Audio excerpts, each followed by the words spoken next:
Hi guys, light lamp this side. और अगर आपको मेरी प्यारी प्यारी बातें सुनने में कोई इंटरेस्ट नहीं है, टाइम स्टैम्प्स आपको डिस्क्रिप्शन बॉक्स में मिल जाएंगे। आप जैसे उन पर क्लिक करोगे वीडियो उस पर्टिकुलर कंटेंट तक स्किप हो जाएगी। तो मैं आपसे आपके कंटेंट पे मिलती हूँ। ओके, सो अभी उन लोगों के लिए जो सिंपली पूछ रहे थे कि मतलब मेरे को क्वेश्चन आया था और मुझे लगा कि ये जो क्वेश्चन है ये एक वीडियो बनाने लायक है। मतलब it was worth it. Okay, the question was कि वैष्णो देवी ने भैरवनाथ को क्यों मारा।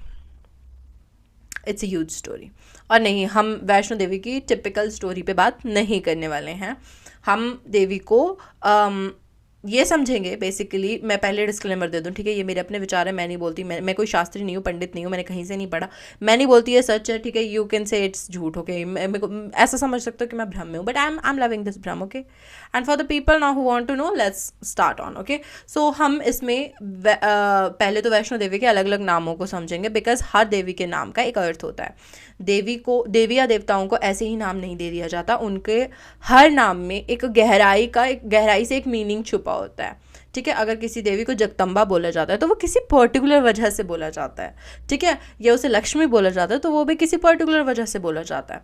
तो आज हम उनके थोड़े बहुत जो कॉमन नेम है उनके वो डिस्कस करेंगे। ठीक है, ऑल्सो हम उनका और श्री हरि विष्णु का भी मतलब क्या संबंध है, इसको भी मतलब थोड़ा सा समझने की कोशिश करेंगे।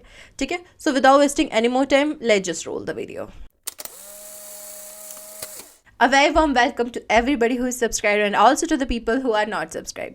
तो आज हम बात करेंगे वैष्णो देवी के बारे में, और इस वीडियो में हम ये भी जानेंगे कि उन्होंने भैरवनाथ को क्यों मारा था, और ये भी जानेंगे कि उनका श्री हरिनारायण से क्या संबंध है। So without wasting any more time, चलिए अभी शुरू करते हैं। हम बात करेंगे सबसे पहले कि वैष्णो देवी जो है, मतलब वो किस किस देवी का उनको कह सकते हो फॉर्म है। क्योंकि हर देवी जो होती है ना, देखिए जैसे हमने 10 महाविद्या पे बात की थी, जिसका लिंक आपको डिस्क्रिप्शन में मिल जाएगा या अभी आपको आई बटन पे दिख रहा होगा। तो हमने जब 10 महाविद्या की बात की थी तो हमने ये समझा था कि वो देवियाँ प्राइमोर्डियल गॉडेसेस हैं। ठीक है, वो किसी की फॉर्म नहीं है, वे ओरिजिनल फॉर्म्स हैं। ठीक है, और उन्होंने उनसे ही त्रिदेवियाँ आगे को ओरिजिनेट हुई हैं। तो हम यहाँ पे समझेंगे कि वैष्णो देवी किन किन देवियों का कौन कौन सा मिश्रण है। ठीक है, सबसे पहले तो ये समझना ज़रूरी है कि वैष्णो देवी, ठीक है, यानी कि वैष्णवी, इनकी जो मातृका है, मानी कि हर देवी की अपनी एक मातृका होती है। मातृका मानी कि योगिनी, जो उनके छोटी सेना का हिस्सा समझ सकते हो आप, या फिर आप ऐसा कह सकते हो जो उनके मैसेंजर्स होते हैं ना, जैसे क्योंकि रक्षक जो होते हैं किसी भी देवी के, वे हनुमान जी एवं भैरव होते हैं। ठीक है, बट देवियों की अपनी मातृकाएं भी होती हैं। तो उसी तरह से वैष्णो देवी की जो मातृका है वो वही मातृका है जो श्री हरि की भी है, जिसे हम वैष्णवी के रूप में जानते हैं। यानी कि उनकी जो योगिनी है वो वैष्णवी है, जो सेम श्री हरि के पास है। अर्थात श्री हरि की जो डायरेक्ट शक्तियाँ हैं वह माता वैष्णो देवी के पास आ जाती हैं। तो आप ऐसा भी कह सकते हैं कि श्री हरि ने अगर कभी फीमेल फॉर्म ली, मोहिनी के अलावा, जिनका मतलब काम ही सम्मोहन करने का था, उसके अलावा अगर कोई भी लड़की वाली फॉर्म ली, तो वो वैष्णो देवी जैसी ही मतलब ऑलमोस्ट मैच करेंगी, क्योंकि शक्तियाँ ही सेम हैं।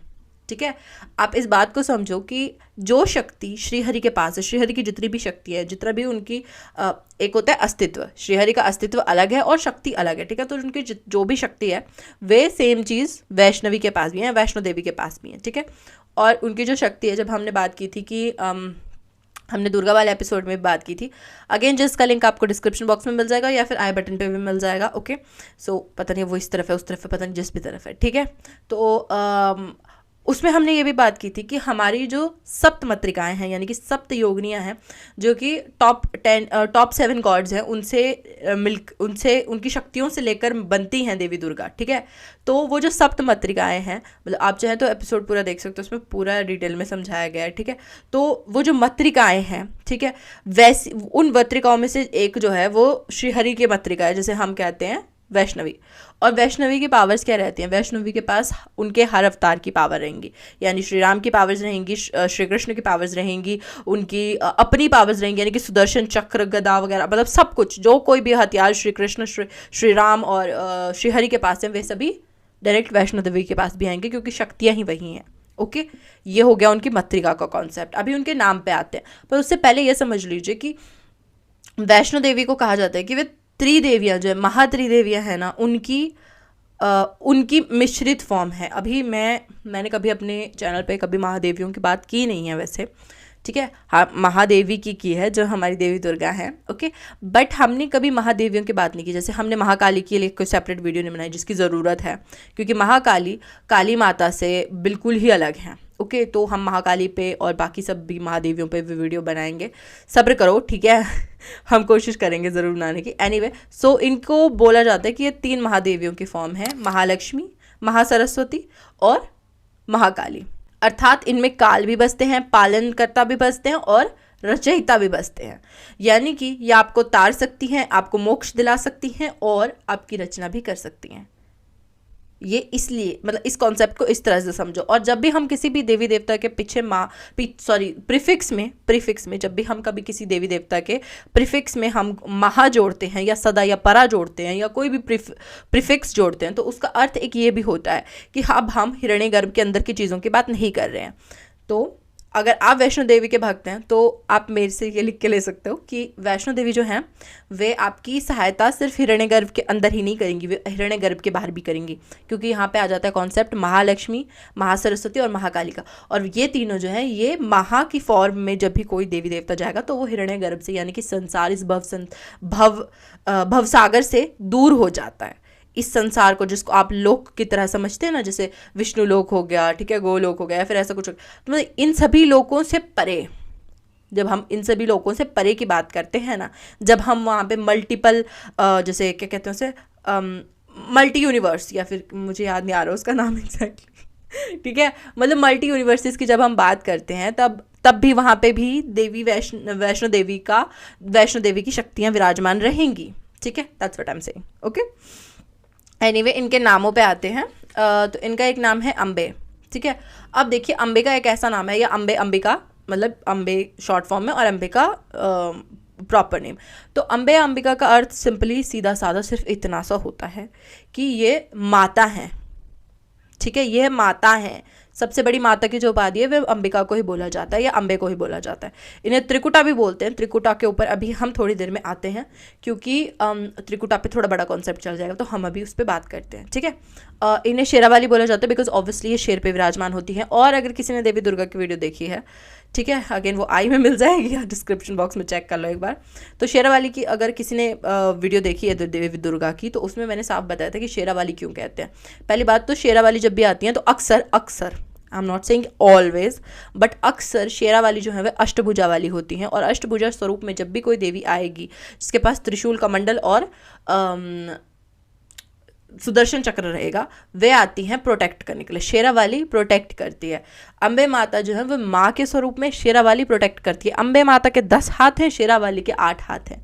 हाथों का डिफरेंस इसलिए क्योंकि 8 के रूप में वे प्रोटेक्ट करने आ रही है, वे दंड देंगी उसको जो आपको परेशान कर रहा है, या जो कोई भी आपकी जीवन में मुसीबत है उसको दूर करने के लिए वे दंड की स्थिति में आ रही हैं आपकी रक्षा करने के लिए, ठीक है। और अंबिका माता के रूप में या फिर 10 हाथों के रूप का 10 हाथों के रूप में 10 हाथों का अर्थ है कि वे आपको माता की तरह पोषित करने आ रही है, मटेरियल देंगी, आपकी सांसारिक चिंताएं और संसार से रिलेटेड चीज़ों को सेट करेंगी, ठीक है। अगर किसी का कारोबार ढंग से नहीं चल रहा है तो जाओ 10 भुजा वाली देवी की तस्वीर लेके आइए, ठीक है। This is how it works, okay, this is how it works. Because 10 का मतलब होता है कंप्लीशन, 10 का मतलब होता है family, completion, family, the end of the story होता है 10, ठीक है। तो जब भी कभी कोई भी देवी यदि 10 हाथों में, तो उसका अर्थ है वह मातृत्व के स्वरूप में आ रखी है, ठीक है, सिवाय एक देवी को छोड़ के जिसके ऊपर हम अभी फ्यूचर में बात करेंगे। हिंट दे देती हूँ, काली, ठीक है, या महाकाली जिसे हम कहते हैं। एनीवे, इन्हें ज्योता वाली भी बोलते हैं क्योंकि अब do you really need my explanation on this one कि इन्हें क्यों ज्योता वाली बोलते हैं, ठीक है। क्योंकि देखिए, जब वैष्णो देवी जो थी वे कभी भी धरती से छोड़ के नहीं गई, उन्होंने वैकुंठ जाने से मना कर दिया था। वे हरि प्रिया भी कहलाती हैं क्योंकि श्रीहरि को वे बहुत बहुत प्रिय हैं, ठीक है।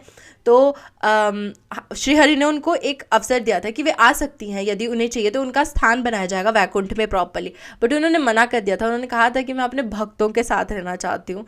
उन्होंने वैकुंठ को मना करके धरती मतलब इस धरातल पर रहना पसंद किया, ठीक है। और जिस फॉर्म में वो बैठती हैं, तो जो मतलब जहाँ वो बैठती हैं, ठीक है, बेसिकली जो आपको भी इमेज दिख रही है, ठीक है, यहाँ पर जब वो बैठती हैं तो ये अगले 3 पिंडों की बात बाद में करते हैं। पहले जब वो बैठती हैं यहाँ पे, तो यहाँ जितने भी दीपक जलेंगे वे इतने तीव्र है ना वे दीपक, ठीक है, इतने तीव्र है उनकी ऊर्जा कि वे आपके किसी भी प्रकार, अगर आपके मन में भक्ति भाव नहीं भी है ना तब भी यहाँ जाओ, हो मैं गारंटी दे सकती हूँ, ठीक है। जिसके मन में भक्ति नहीं भी है वो यदि इतना सब मुसीबतें पार करके वहाँ पहुँच जाता है, ठीक है, तो उसके मन में भी भक्ति भाव जगा दे। ये ऐसे इन दीपकों की ऊर्जा है जो वैष्णो देवी के दर पे जलाए जाते हैं। जो वैष्णो माता के मंदिर में दीपक जलाए जाते हैं उनकी ऊर्जा वैसी है, क्योंकि वैष्णवी साक्षात वहाँ बैठ गई हैं। उन्होंने मना कर दिया था मैं ऊपर नहीं आ जाऊँगी, मतलब मैं वैकुंठ नहीं जाऊँगी, मैं अपने भक्तों के बीच रहूँगी, इसलिए उनकी ऊर्जा इतनी स्ट्रांग है, ठीक है। दूसरे इन्हें जगदम्बा भी कहा जाता है फॉर ऑब्वियस रीजन। जब इन्होंने अष्टभुजा दुर्गा का रूप लिया, ठीक है, तब इन्होंने जिम्मेदारी ले ली संसार की, ठीक है। दुर्गा का अर्थ एक ये भी होता है कि वे सारे संसार की अब दुर्ग बन चुकी हैं, अर्थात वे सारे संसार की रक्षा करने वाली बन चुकी है। जब इन्होंने दुर्गा का रूप लिया तब ये जगदम्बा स्वतः ही कहलाई गई, ओके। अब विष्णु माया भी कहते हैं। विष्णु माया किसलिए, हमने अभी बात की थी, क्योंकि इनके पास वैष्णवी है, ठीक है। विष्णु माया विष्णु की जो माया है, माया कहाँ से आती है, माया उनकी शक्ति से आती है, ठीक है। तो विष्णु की जो माया है वह उनकी वैष्णवी के पास है, और जो वैष्णवी है वे सेम ही कार्य करती हैं वैष्णो देवी के लिए, okay. So I don't think कि इसमें कंफ्यूज होने की बात है कि मतलब जो ताकतें या जो शक्तियाँ, जो कुछ भी श्री हरि के पास अस्त्र शस्त्र सब कुछ है वह सेम रहेगा देवी वैष्णो देवी के लिए, ठीक है, समझ गए, मतलब डायरेक्ट लिंक, ओके। अब दूसरा इनका नाम रहता है रमा, ठीक है।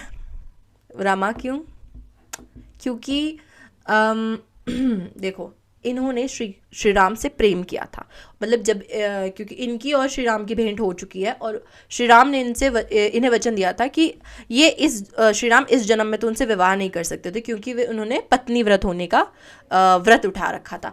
तो उन्होंने प्रॉमिस किया था कि मैं कल्कि के स्वरूप में, मतलब मेरे 10th अवतार में आऊँगा, जब श्री हरि के अवतारों में से जो 10th अवतार है कल्कि, जब मैं उस रूप में आऊँगा तब मैं आपसे विवाह करूँगा देवी।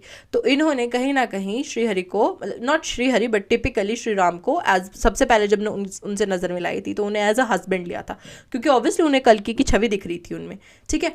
और एक और बात, श्री राम ने भी, वो दूसरी औरत हैं जिनको श्री राम ने देखा था, पर जब श्री राम ने उनको देखा तो श्री राम की नज़रें राम के रूप में नहीं थी, वे कल्कि के रूप में थी। आप मेरी बात समझ रहे हैं यदि तो माने कि जब उन्होंने कहते हैं ना कि हम पत्नी व्रत थे श्री राम, तो इसका अर्थ है कि उन्होंने किसी भी और स्त्री की तरफ कभी भी उस नज़र से नहीं देखा जिस तरह से उन्होंने सीता माता को देखा, ठीक है। तो दूसरी स्त्री थी ये पूरे विश्व में जिनको श्री राम ने उस नज़र से देखा, पर उस समय वो जो नज़र थी वे श्री राम की थी ही नहीं, वे किसकी थी, वे कल्कि की थी, okay. That's how we know कि वे कल्कि की पत्नी होने वाली हैं। एनीवे, हाँ, इनका एक और नाम है मणिका।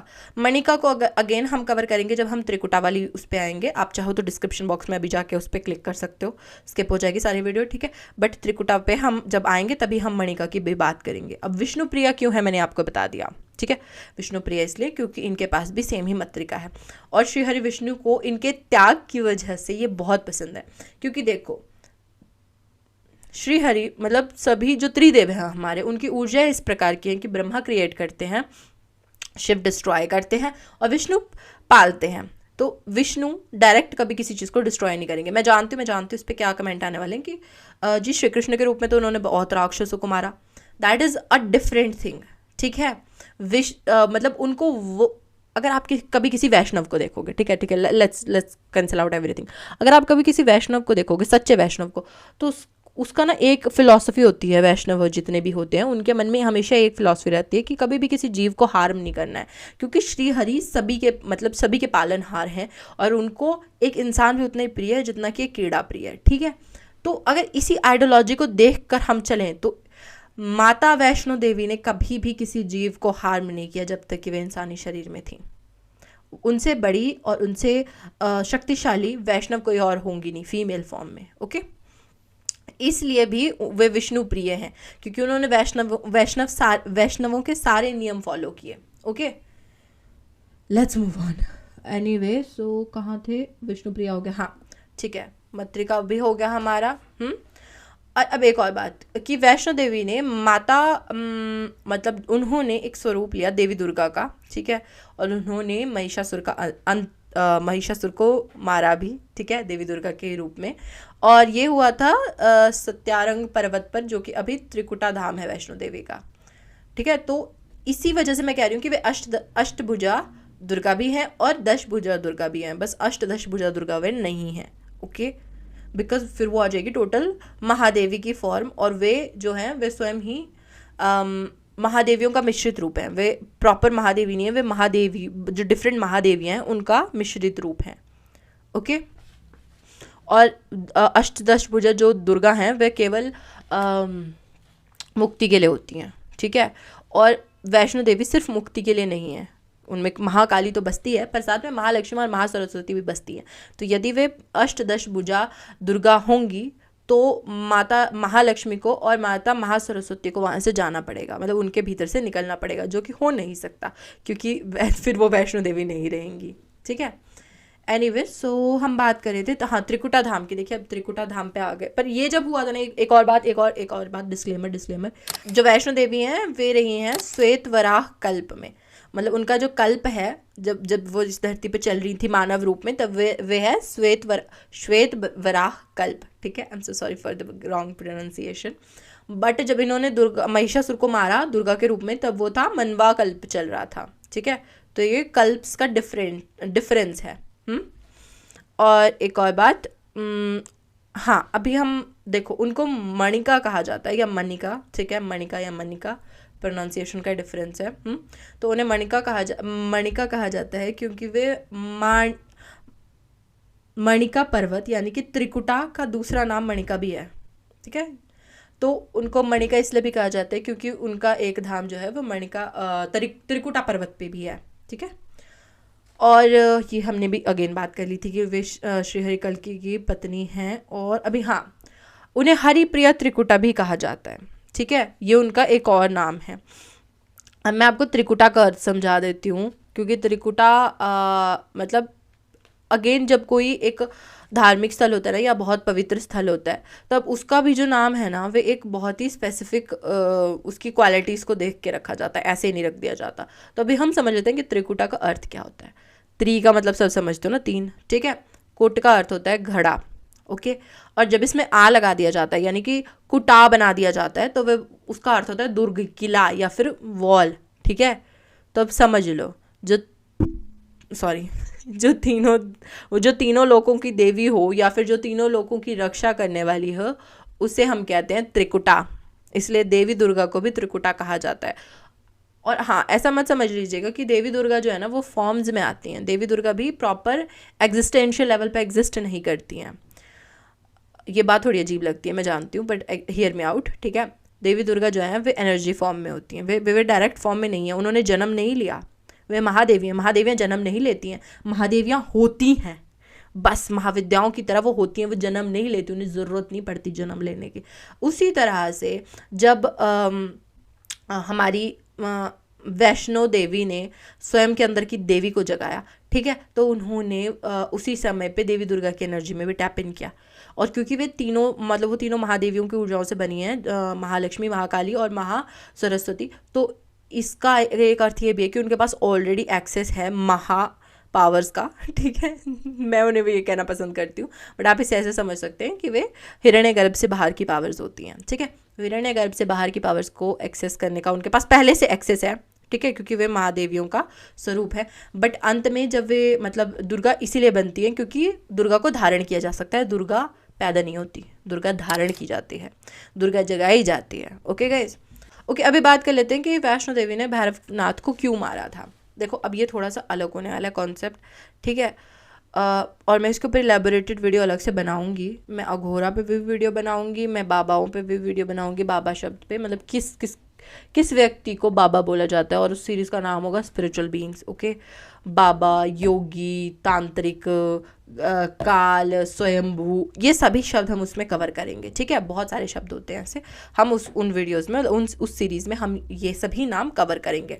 बट अभी के लिए इतना समझो कि ये भैरवनाथ हैं, ये हमारे महादेव के कोई वो नहीं है, भैरव अवतार, भैरव रूप नहीं है, या फिर ये कोई उनसे निकले हुए भैरव नहीं है, भैरवंश नहीं है।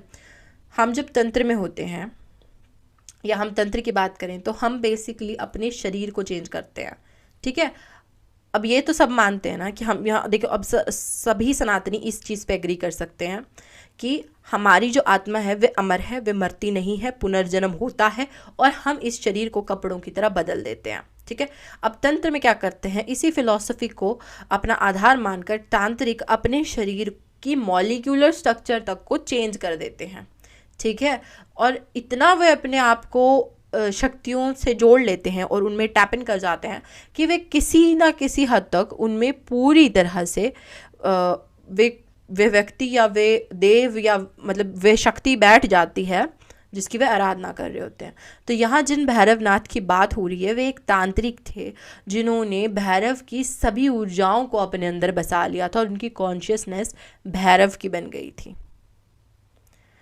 अब समझ रहे हो, मतलब वो स्वयं ही भैरव बन गए थे वे तांत्रिक। वे इतने शक्तिशाली हो चुके थे, मतलब बहुत शक्तिशाली, ठीक है। देवता भी उनके आगे आने से डरते, वे इस तरह के बन चुके थे।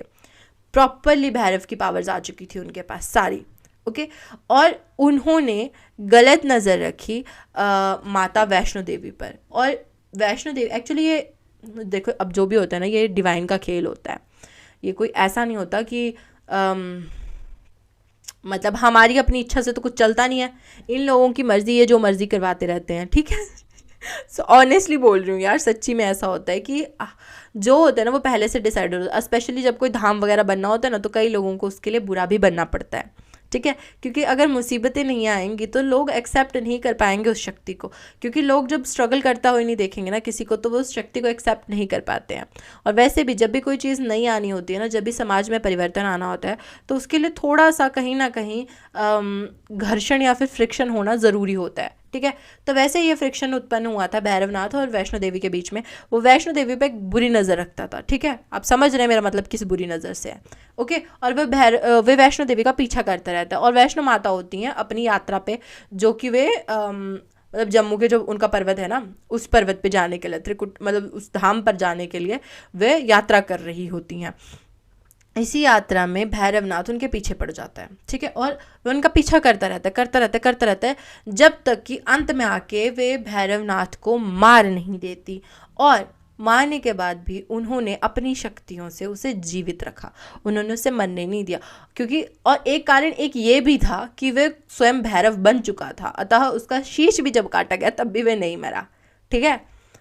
आप इस बात को समझो कि वे अब स्वयं ही भैरव बन चुका है, ओके। तो भैरवनाथ को जब मारा भी गया, देवी ने उसका शीश भी जब काटा, तब भी वे जीवित था। और मतलब उसने जब उसका शीश कटा तो ऑब्वियसली अहंकार कटा, ईगो कटी। देवी ने इसी तरह से तो उसको मोक्ष दिलवाया।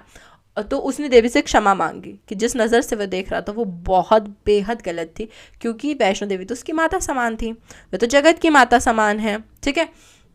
तो उसने वैष्णो देवी से माफ़ी मांगी और वैष्णो देवी ने उसे मतलब भैरवनाथ को वरदान दिया कि जब तक कोई आपके शीश का दर्शन नहीं करेगा, उनको मेरे धाम की हुई इस यात्रा का फल नहीं मिलेगा, ठीक है। और इस तरह से उन्होंने उन्हें स्थापित किया एज मतलब डायरेक्ट भैरव को स्थापित नहीं किया, बट इनडायरेक्टली एक भैरव को ही स्थापित किया, समझ रहे हो। मतलब उनकी रक्षा करने के लिए उन्होंने भैरवनाथ को ही स्थापित किया, ठीक है। जो पहले उनका भक्षण करना चाहता था, अब वह स्वयं ही उनका रक्षक बन गया। तो देवी वैष्णो ऐसी है, मतलब वैष्णो देवी कुछ इस प्रकार की ऊर्जा है कि वह जो भक्षण करने भी आते हैं ना, उनको भी रक्षक बना देती हैं। वे मारती नहीं हैं, वे अंत नहीं करती हैं, वे आरंभ ही करती हैं, ओके। वे मोक्ष दिलाती हैं पर वे आरंभ भी करती हैं, क्योंकि तीनों महादेवियाँ हैं।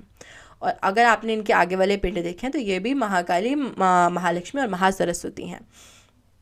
और इनका एक और कहा जाता है कि कई बार इन्हें माता लक्ष्मी की पुत्री भी माना जाता है, या फिर स्वयं माता लक्ष्मी भी के रूप में भी देखा जाता है, जो कि अप्रोप्रिएट है, okay. It's not something different from what it is, okay. और मैं ये वीडियो बनाने में थोड़ी सी लेट हो गई, I am really sorry for that, क्योंकि मेरी तबीयत थोड़ी ख़राब चल रही थी और अभी जो मेरे को टाइम लग गया तो मैंने बना दी। मैं इसे फटाफट से एडिट करके व्हाट्सएप ग्रुप पे पहले डाल दूँगी और ये डलेगी वेडनेसडे को, लाइव होगी ये 9 बजे सुबह, ठीक है। तो अगर आपको व्हाट्सएप जो ग्रुप ज्वाइन करना है जिसमें कि मैं पहले कंटेंट डाल देती हूँ, तो प्लीज़ आप नीचे डिस्क्रिप्शन बॉक्स में एक बार चेक कर लो, ठीक है। वहाँ पे आपको लिंक मिल जाएगा, आप उस पर क्लिक करोगे तो आप सीधे मेरे चैनल पे पहुँच जाओगे, जाके उसको फॉलो कर देना। और अगर आपको मुझसे कोई पर्सनल काम है या पर्सनल क्वेश्चन पूछना है तो आप मुझे मेल कर सकते हो। एंड या दैट वाज ऑल। अगर आपको मेरा डिस्कॉर्ड ज्वाइन करना है तो प्लीज़ एक बार कम्युनिटी में जाकर देख लीजिए, मैंने वो लिंक अपडेट कर दिया है। अगर नहीं किया तो प्लीज़ वहाँ पे नीचे मुझे पिंग कर दीजिएगा, जैसे नोटिफिकेशन आती है मुझे कि अपना लिंक चेंज कर दो, मैं कर देती हूँ, क्योंकि वो हर 24 आवर्स में एक्सपायर हो जाता है, ठीक है। और हाँ, डिस्कॉर्ड पे मेरा सर्वर है, so you can talk to me directly. Okay guys, anyway that was it for the Vaishno Devi video. And अभी इसके बाद आई प्रॉमिस कि मैं गणपति जी पे वीडियो बनाऊंगी। हम 33 गणपति के बारे में बात करेंगे, उसके बाद ही हम कभी किसी उसके बाद ही हम देवियों पे आएंगे। और उससे पहले भी हमारी रुद्र अवतार की सीरीज आ रही है, तो देखते हैं इतना सब काम मैं कैसे समेटूंगी इतनी जल्दी, ठीक है guys. And that was all for today's video, and you guys stay safe, stay happy, and stay alive. I was just joking, and I will see you guys next time, so see you guys.